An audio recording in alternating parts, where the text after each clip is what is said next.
Ngayon mga paps, pag-uusapan naman natin ang check engine kasi maraming nag-PM sa akin, maraming nagme-message, nagko-comment na may check engine daw ang kanilang sasakyan at ano yung magandang gawin nila if ever man na maka-experience sila ng check engine. Okay, kung may budget naman kayo, di ipa-scan nyo na kagad para magkaroon na kayo ng idea kung ano yung posibleng problema. Pero ganito, kung tipid mode naman, okay, sabihin na natin wala namang kakaibang vibration, wala namang kakaibang ingay, okay naman yung usok, okay naman yung arangkada o yung power, well, you have the option naman na tanggalin muna yung negative terminal sa inyong battery kahit mga 5 minutes. Then, after 5 minutes, na naka-off yung makina ha, naka-off yung sasakyan, tanggalin nyo lang yung battery for 5 minutes, yung negative terminal. Then, after 5 minutes, ikabit nyo ulit. Then, now, subukan ninyo. Okay, paandarin ninyo, gamitin ninyo. Now, ito, pag lumabas yung check engine ulit, well, it's time para ipa-scan nyo na. Para magka-idea na talaga kayo dun sa mga nagiging problema ng inyong sasakyan. Hello mga paps, I'm Kuya Shane. At kung hindi ka pa nakasubscribe sa aking YouTube channel, press the subscribe button. At yun nga no, naka-receive tayo ng mga comment na related sa check engine at yun, lagi nilang tinatanong ano daw ba yung problema ng kanilang sasakyan, ano daw ba yung gagawin nila pag naka-encounter sila ng check engine.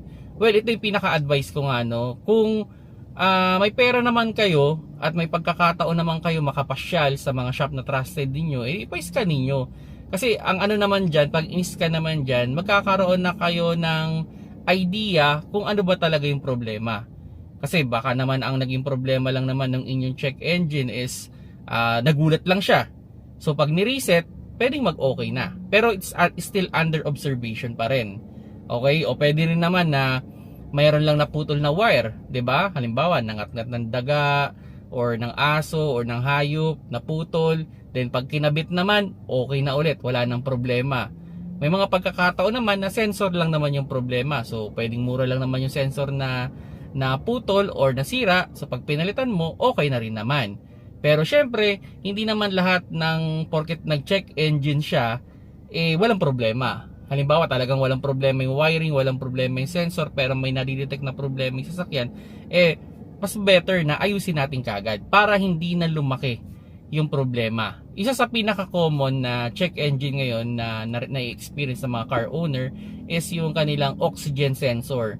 Lalo na kung yung kanilang sasakyan ay nalusong sa baha. So, pwedeng yung oxygen sensor napunde or nasira or naputol. So, ang tendency nun is, yun, mag-check engine talaga yan. Pwedeng naputol yun dahil halimbawa nasabit sa isang something na sanga sa ilalim, or pwede rin naman na nangatkat ng daga, pwede naman yung nga nadaan sa baha, so kaya siya nasisira. Yan, kasi yung oxygen sensor, yan ang sensor na nandun talaga sa ilalim ng ating sasakyan, or na siya yung nakakabit dun sa pagitan ng catalytic converter. So normally nandun siya sa pagitan nun. Okay, yun yung isa sa pinaka-common na reason.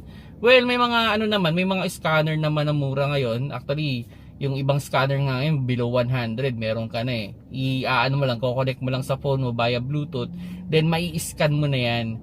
Then malalaman mo na o magkakaroon ka na ng konting idea kung ano ba yung problema. Pero syempre yung mga tipong mga 100 pesos na scanner na yan, don't expect too much. Kumbaga, malalaman mo lang yung code. Pero yung sabihin na natin malalaman ba yung mas detailed pa na problema, hindi na yan. Okay, andun lang tayo kasi syempre yung may mga sophisticated na talagang mga scanner, sila talaga yung nakaka-scan.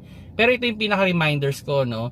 Pag yung check engine na na-experience ninyo is yung possible na nagbi-blink siya, medyo serious yung problema nun. Kalimitan kaya nagbi-blink yan is yung inyong makina o yung inyong sabihin natin may mga piston na hindi gumagana.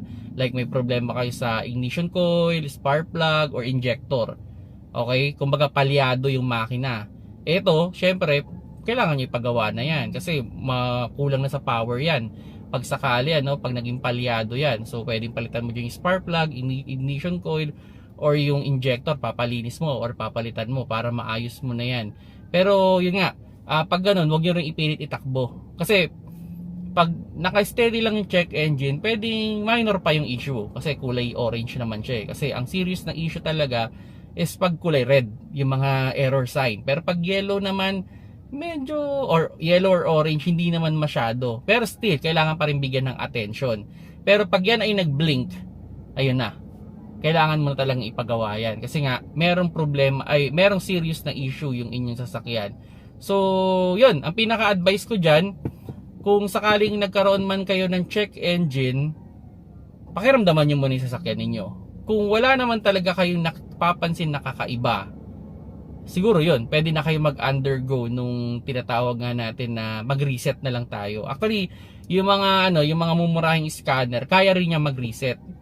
Okay? Kahit hindi niyo natanggalin yung negative terminal battery. Pero kung wala naman kayong ganong klase ng scanner, so pwede na kayong magtanggal ng negative terminal ng battery. So yun, mga 5 minutes lang naman yun. Pero ito nga pag bumalik, no choice kayo, pa-scan ninyo. Yun lang yun, pa-scan ninyo. So doon naman lalabas kung ano yung problema eh. And malay ninyo, kailangan lang palang linisan, kailangan lang palang ikabit, kailangan lang palang i-reconnect. Eh di, kasi ito, na rin eh, may mga pagkakataon na pag nakakita ninyo yung check engine, nakakairita mag-drive, hindi ka magiging komportable mag-drive. So yun, pag bibili kayo ng second hand, isa rin yan sa mga titignan ninyo. Siguraduhin ninyo na umiilaw yung check engine. Kumbaga pag click ninyo, dapat umilaw yung check engine na yun. Pag hindi umilaw yun, magtaka kayo doon sa binibiling yung kotse.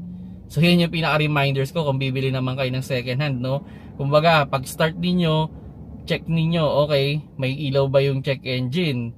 Pag hindi umilaw yun, okay, pwedeng pinatay yun. Kasi yung ibang nagbebenta, ino-off nila yun. Kumbaga pwedeng nilalagyan ng tape, pinuputulan ng wire, o tinatanggal yung bumbilya nun para hindi na siya umilaw. So pag yun ang nangyari, magtaka na kayo, huwag nyo nang bilhin kaagad. Yan naman yung pinaka-reminders ko sa inyo, yung check engine, yes, hindi siya ganun ka-serious yung problema, possible hindi siya ganun ka-serious, pero pag pinabayaan ninyo, pwedeng mag-accumulate siya ng mas malaking problema. Kaya it's better do some attention na talaga pag nag-check engine yung ating mga sasakyan. So yun mga paps, sana nakakuha kayo ng konting idea kung sakali mo makaka-experience kayo ng check engine sa inyong sasakyan. At yun, kung may mga question kayo or comment or suggestion, comment nyo na lang dyan sa comment section natin para at least mabasa rin naman natin. Pero again, kung magtatanong kayo sa akin, may check engine kayo, ano yung problema, ang sasagot ko sa inyo, ipa-scan ninyo. Doon na kayo magkakaroon ng idea kung ano ba yung problema ng inyong sasakyan. Then malay ninyo, minor issue lang naman pala, pinatatagal-tagal nyo pa. Marami naman trusted shop dyan na marunong mag-scan, o may mga scanner naman sila, yung mga medyo malalaki. So huwag na rin kayo magtaka kung medyo mahal yung presyo nun, kasi syempre may mga subscription kasi yun. So hindi naman mura yung subscription, at hindi rin mura yung mga unit na ginagamit nilang pang scan. Kasi kumbaga doon may mga live data na yun, talagang mas thoroughly check nila. Kasi yung mga mumurahing scanner, hanggang scan lang, error code lang yung malalaman, magre-reset lang siya, pero wala yung mga talagang mga live data. Okay? So yun mga paps, salamat sa panonood, keep safe mga paps, sana nakakuha kayo ng konting idea kung sakali mang nagkaroon ng check engine yung inyong sasakyan.